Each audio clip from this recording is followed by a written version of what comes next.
Here we are. This is our house. It's a typical winter day here in Brisbane. Quite beautiful.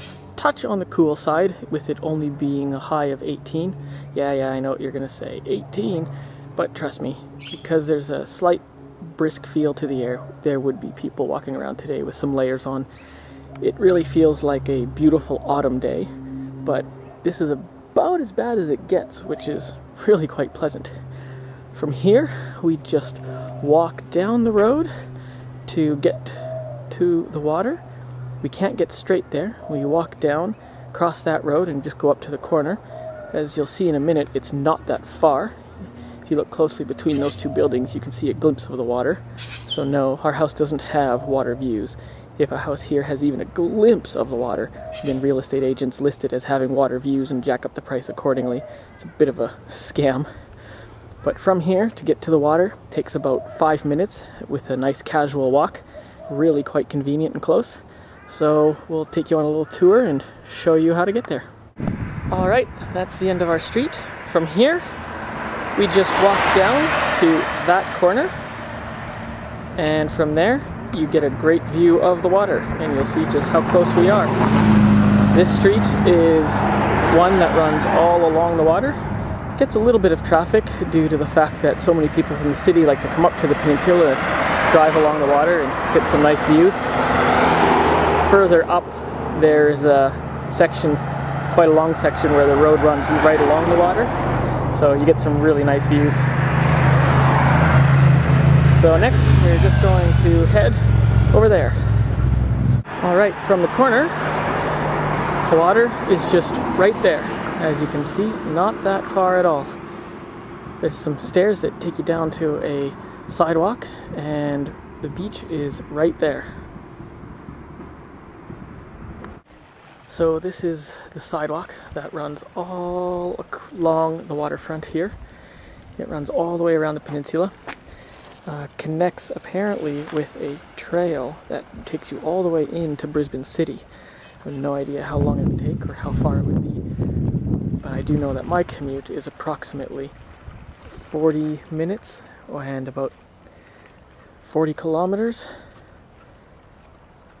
And that's into Milton, which is a little bit further than the city. So it'd be interesting to see just how long it would take to bike in. As you can see, beautiful day like today. Some sailboats out on the water. Not quite enough of a breeze to get a lot of them out. Because the bay is sheltered by the island, when there's a decent breeze, the water won't be stirred up too much. As a result, tons and tons of people like to sail in this bay.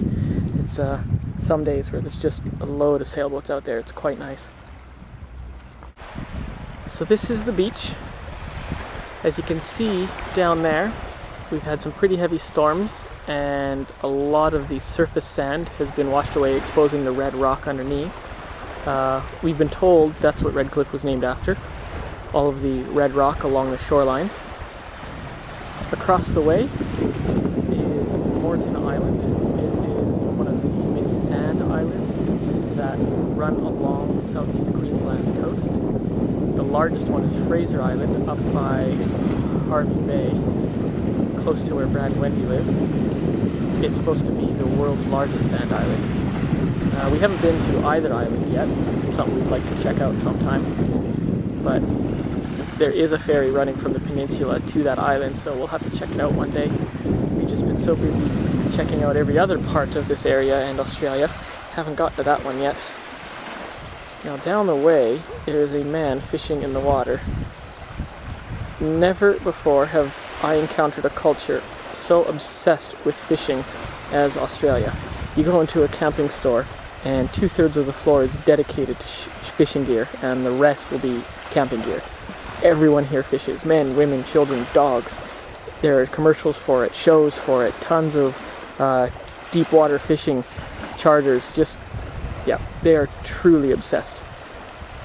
There's a old wooden bridge that connects the peninsula to the southern part of the mainland. It's the original crossing, and on a nice day like today, you will see tons of people along it fishing.